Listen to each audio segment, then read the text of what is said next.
আসসালামু আলাইকুম, স্বাগতম যমুনা আপডেট সংবাদে। আমি মোহাম্মদ জাকারিয়া আজকের সব আন্তর্জাতিক খবর নিয়ে হাজির হয়েছি। শুরুতেই জানিয়ে দিব সংবাদ শিরোনাম, তারপর বিস্তারিত। নাইজারের ড্রোন হামলায় ১৭ বেসামরিক নাগরিক নিহত। HRW সমঝোতা ভেঙে হামলা চালিয়েছে রাশিয়া, অভিযোগ জেলেস্কির। পরমাণু চুক্তিতে রাজি হলেও বিরাট শর্ত চাপাল ইরান, মানবে কি আমেরিকা? রাশিয়ায় ছুরি হামলায় ৪ ভারতীয় শিক্ষার্থী আহত। গাজা পুনর্গঠনের ছলে ফিলিস্তিনিদের উচ্ছেদ চলমান। আসসালামু আলাইকুম, স্বাগতম জানাচ্ছি যমুনা আপডেটস সংবাদে। আমি মোহাম্মদ জাকারিয়া। এতক্ষণ শুনছিলেন সংবাদ শিরোনাম, এবার বিস্তারিত। নাইজারের ড্রোন হামলার খবরটি বর্তমানে আন্তর্জাতিক মহলে ব্যাপক আলোচনার জন্ম দিয়েছে এবং মানবিক দিক থেকে এটি অত্যন্ত উদ্বেগজনক একটি বিষয় হয়ে দাঁড়িয়েছে। মানবাধিকার সংস্থা হিউম্যান রাইটস ওয়াচ বা HRW তাদের সাম্প্রতিক এক প্রতিবেদনে চাঞ্চল্যকর তথ্য প্রকাশ করেছে, যেখানে বলা হয়েছে যে দেশটির একটি নির্দিষ্ট অঞ্চলে পরিচালিত ড্রোন অভিযানে অন্তত ১৭ জন বেসামরিক মানুষের প্রাণহানি ঘটেছে। আপনারা জানেন যে পশ্চিম আফ্রিকার এই দেশটিতে নিরাপত্তা পরিস্থিতি গত কয়েক বছর ধরেই বেশ অস্থিতিশীল এবং বিভিন্ন সশস্ত্র গোষ্ঠীর তৎপরতা দমন করতে সরকারি বাহিনী প্রায়ই আকাশপথে অভিযান পরিচালনা করে থাকে। তবে এবারের ঘটনায় মানবাধিকার সংস্থাটি দাবি করছে যে ড্রোন হামলাটি যখন চালানো হয় তখন সেখানে কোনো সামরিক লক্ষ্যবস্তু বা কোনো সশস্ত্র গোষ্ঠীর উপস্থিতি ছিল না, বরং সাধারণ মানুষ তাদের দৈনন্দিন কাজকর্মে ব্যস্ত ছিল। HRW এর তথ্য অনুযায়ী হামলায় নিহতদের মধ্যে নারী ও শিশুও রয়েছে, যা বিষয়টিকে আরও সংবেদনশীল করে তুলেছে। প্রত্যক্ষদর্শীদের বয়ানে উঠে এসেছে যে আকাশ থেকে হঠাৎ করেই গোলাবর্ষণ শুরু হয় এবং মানুষ আত্মরক্ষার কোনো সুযোগই পায়নি। এই ধরনের ঘটনায় আন্তর্জাতিক মহলে নাইজারের সামরিক কৌশলের স্বচ্ছতা নিয়ে প্রশ্ন উঠছে, কারণ বেসামরিক জানমালের নিরাপত্তা নিশ্চিত করা যে কোনো অভিযানের প্রধান শর্ত হওয়া উচিত। আপনারা যারা আমাদের নিয়মিত দেখছেন তারা জানেন যে আমরা সবসময় নিরপেক্ষ তথ্য তুলে ধরার চেষ্টা করি, তাই এই বিষয়ে আপনার কোনো মতামত থাকলে কমেন্ট বক্সে অবশ্যই জানাবেন এবং ভিডিওটি তথ্যবহুল মনে হলে একটি লাইক দিতে ভুলবেন না। বিশেষজ্ঞরা বলছেন যে ড্রোন প্রযুক্তির ভুল ব্যবহার বা সঠিক তথ্যের অভাব এই ধরনের অনাকাঙ্ক্ষিত ঘটনার প্রধান কারণ হতে পারে, যা সাধারণ মানুষের মনে সরকারের প্রতি অনাস্থা তৈরি করে। নাইজার কর্তৃপক্ষের পক্ষ থেকে যদিও এই হামলার বিষয়ে এখনও বিস্তারিত কোনো আনুষ্ঠানিক স্বীকারোক্তি বা ব্যাখ্যা আসেনি, তবে মানবাধিকার কর্মীরা নিরপেক্ষ তদন্তের জোর দাবি জানাচ্ছেন। এই ধরনের ঘটনার পুনরাবৃত্তি রোধে আন্তর্জাতিক মানবাধিকার আইন অনুযায়ী প্রতিটি সদস্য দেশের দায়িত্ব রয়েছে নির্দিষ্ট অভিযানগুলোর স্বচ্ছতা বজায় রাখা। ইউক্রেনের বর্তমান পরিস্থিতি নিয়ে আবারও নতুন করে উত্তেজনা ছড়িয়ে পড়েছে এবং প্রেসিডেন্ট ভলোদিমির জেলেন্সকি রাশিয়ার বিরুদ্ধে এক গুরুতর অভিযোগ তুলেছেন, যা আন্তর্জাতিক সংবাদ মাধ্যমগুলোতে বেশ গুরুত্বের সাথে প্রচার করা হচ্ছে। জেলেন্সকির দাবি অনুযায়ী একটি নির্দিষ্ট সমঝোতা বা অস্ত্রবিরতির প্রতিশ্রুতি থাকা সত্ত্বেও রাশিয়া সেই চুক্তি ভঙ্গ করে পুনরায় হামলা চালিয়েছে, যা দুই দেশের মধ্যকার সংকটকে আরও জটিল করে তুলছে। আপনারা জানেন যে এই দীর্ঘস্থায়ী সংঘাতের ফলে সাধারণ মানুষের জীবনযাত্রা চরমভাবে বিপর্যস্ত হয়ে পড়েছে এবং প্রতিটি নতুন হামলা মানবিক সংকটকে আরও গভীর করছে। জেলেন্সকি তার ভাষণে উল্লেখ করেছেন যে তারা যখন শান্তির পথে এক ধাপ এগোতে চাইছেন তখন এই ধরনের চুক্তিভঙ্গ আন্তর্জাতিক আইন এবং পারস্পরিক আস্থার উপর বড় ধরনের আঘাত। এই হামলার ফলে নির্দিষ্ট অঞ্চলের অবকাঠামো এবং সাধারণ মানুষের নিরাপত্তা আবারও হুমকির মুখে পড়েছে, যা বিশ্ব নেতাদের নতুন করে ভাবিয়ে তুলছে। আপনাদের কি মনে হয় যে এই ধরনের বারবার চুক্তিভঙ্গের ফলে কি আদৌ কোনো স্থায়ী সমাধান সম্ভব? আমাদের কমেন্টে জানান। আন্তর্জাতিক বিশেষজ্ঞরা এই বিষয়টিকে রাশিয়ার কৌশলগত অবস্থান পরিবর্তনের অংশ হিসেবে দেখছেন, তবে ইউক্রেন পক্ষ থেকে বলা হচ্ছে তারা তাদের ভূখণ্ড রক্ষায় দৃঢ় প্রতিজ্ঞ। আপনারা যারা এই ধরনের আন্তর্জাতিক সংবাদের চুলচেরা বিশ্লেষণ পছন্দ করেন তারা আমাদের চ্যানেলটি এখনই সাবস্ক্রাইব করে রাখুন।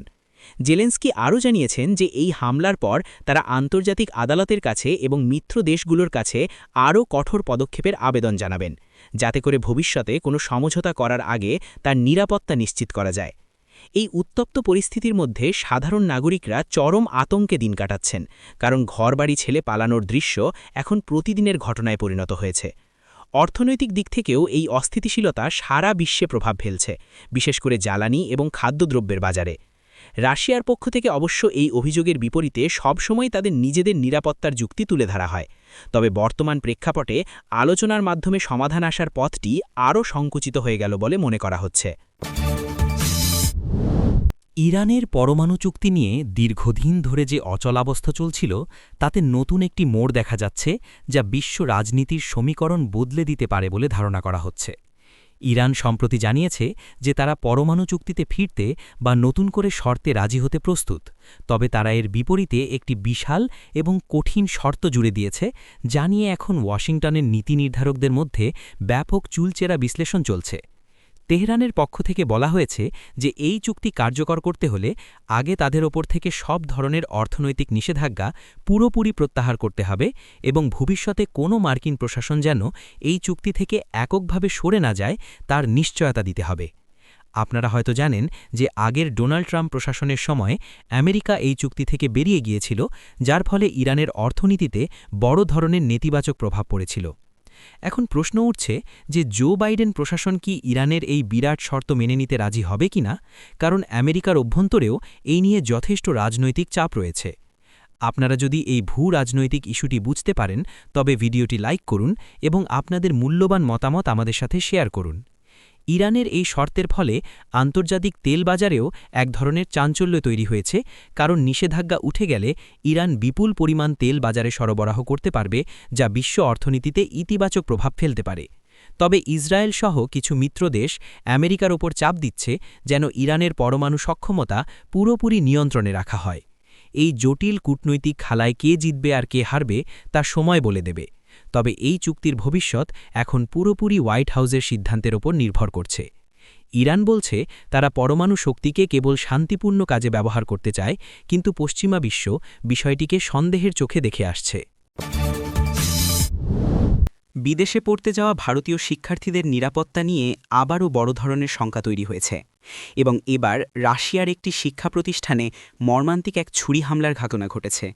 প্রাপ্ত সংবাদ অনুযায়ী রাশিয়ার একটি নামী বিশ্ববিদ্যালয়ে অধ্যয়নরত 4 জন ভারতীয় শিক্ষার্থী এই হামলার শিকার হয়েছেন এবং তারা বর্তমানে চিকিৎসাধীন অবস্থায় রয়েছেন। এই সংবাদকে জানাজানি হওয়ার পর শিক্ষার্থীদের পরিবারের মধ্যে যেমন উদ্বেগ ছড়িয়েছে, তেমনি ভারত সরকার এবং রাশিয়ার স্থানীয় প্রশাসনের মধ্যে জরুরি যোগাযোগ শুরু হয়েছে। প্রাথমিক তথ্যানুযায়ী হামলাকারী একজন স্থানীয় নাগরিক বলে ধারণা করা হচ্ছে এবং হামলার মোটিভ সম্পর্কে পুলিশ তদন্ত চালিয়ে যাচ্ছে। তবে সৌভাগ্যের বিষয় হল যে আহত শিক্ষার্থীদের অবস্থা এখন স্থিতিশীল রয়েছে বলে হাসপাতাল সূত্রে জানা গেছে এবং ভারতীয় দূতাবাস তাদের সার্বক্ষণিক তদারকি করছে। আপনারা যারা বিদেশে উচ্চশিক্ষার কথা ভাবছেন বা যাদের পরিচিত কেউ বিদেশে আছে, তাদের জন্য এই ধরনের খবর সত্যিই ভীতিজনক। আমাদের চ্যানেলটি সাবস্ক্রাইব করে রাখুন যাতে প্রবাসে থাকা আমাদের ভাই বোনদের নিরাপত্তা সংক্রান্ত যে কোনো খবর দ্রুত জানতে পারেন। রাশিয়া সরকার এই ঘটনার তীব্র নিন্দা জানিয়েছে এবং শিক্ষার্থীদের নিরাপত্তা নিশ্চিত করার প্রতিশ্রুতি দিয়েছে। তবে সাম্প্রতিক সময়ে বিভিন্ন দেশে বিদেশি শিক্ষার্থীদের ওপর এই ধরনের অনাকাঙ্ক্ষিত হামলার ঘটনা বেড়েই চলেছে, যা অত্যন্ত দুঃখজনক। বিশেষজ্ঞরা বলছেন যে সামাজিক অস্থিরতা বা ব্যক্তিগত ক্ষোভ থেকে এই ধরনের ঘটনা ঘটতে পারে, তবে কর্তৃপক্ষের উচিত নিরাপত্তা ব্যবস্থা আরও জোরদার করা। ভারতীয় পররাষ্ট্র মন্ত্রণালয় জানিয়েছে যে তারা রাশিয়ার সাথে কথা বলছে যাতে হামলাকারীর বিরুদ্ধে কঠোর আইনানুগ ব্যবস্থা নেওয়া হয় এবং অন্য শিক্ষার্থীদের মধ্যে যেন আতঙ্ক না ছড়ায়।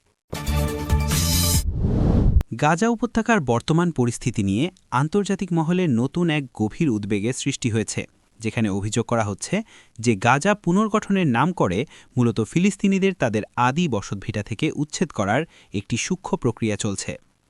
দীর্ঘদিনের সংঘাতের পর যখন শহরগুলো ধ্বংসস্তূপে পরিণত হয়েছে, তখন আন্তর্জাতিক সহায়তা এবং পুনর্গঠনের প্রয়োজনীয়তা দেখা দিয়েছে ঠিকই, কিন্তু অভিযোগ উঠছে যে এই সুযোগে সাধারণ মানুষকে তাদের পুরনো এলাকা থেকে সরিয়ে দিয়ে নতুন বসতি স্থাপনের চেষ্টা করা হচ্ছে, যা তাদের অধিকারের পরিপন্থী। বিভিন্ন মানবাধিকার সংগঠন বলছে যে পুনর্গঠন পরিকল্পনা এমনভাবে করা হচ্ছে যেখানে স্থানীয় জনগণের মতামতের চেয়ে কৌশলগত স্বার্থকে বেশি গুরুত্ব দেওয়া হচ্ছে। আপনারা জানেন যে গাজাবাসী দশকের পর দশক ধরে মানবেতর জীবনযাপন করছেন এবং তাদের জন্য ঘরবাড়ি হারানো মানে হল তাদের পরিচয় এবং অস্তিত্ব সংকটে পড়া। এই বিষয়টি নিয়ে আপনাদের কোনো বিশেষ পর্যবেক্ষণ থাকলে আমাদের কমেন্ট বক্সে লিখতে পারেন এবং ভিডিওটি শেয়ার করে বিশ্ববাসীকে সত্য জানাতে সাহায্য করুন। বিশ্লেষকরা মনে করছেন যে পুনর্গঠনের এই মোড়কে মূলত জনসংখ্যাগত পরিবর্তনের চেষ্টা চালানো হচ্ছে, যাতে নির্দিষ্ট কিছু গোষ্ঠীর নিয়ন্ত্রণ আরও সহজ হয়। ফিলিস্তিনি নাগরিকরা বলছেন যে তারা তাদের নিজের জমিতেই পরবাসী হয়ে পড়ছেন এবং সাহায্যের নামে তাদের ওপর এই ধরনের সিদ্ধান্ত চাপিয়ে দেওয়া কোনোভাবেই গ্রহণযোগ্য নয়। আপনারা যদি এই ধরনের মানবিক এবং সামাজিক সংবাদের গুরুত্ব বুঝতে পারেন, তবে আমাদের চ্যানেলটি সাবস্ক্রাইব করে বেল আইকনটি অন করে দিন, যাতে কোনো আপডেট মিস না হয়। আন্তর্জাতিক ত্রাণ সংস্থাগুলো সতর্ক করে দিয়েছে যে কোনো ধরনের উন্নয়নমূলক কাজ অবশ্যই স্থানীয় মানুষের স্বার্থ এবং আন্তর্জাতিক আইন মেনে হতে হবে। গাজার এই সংকট কেবল একটি অঞ্চলের সমস্যা নয়, বরং এটি একটি বৈশ্বিক মানবিক ইস্যু যা সবার মনোযোগ দাবি করে।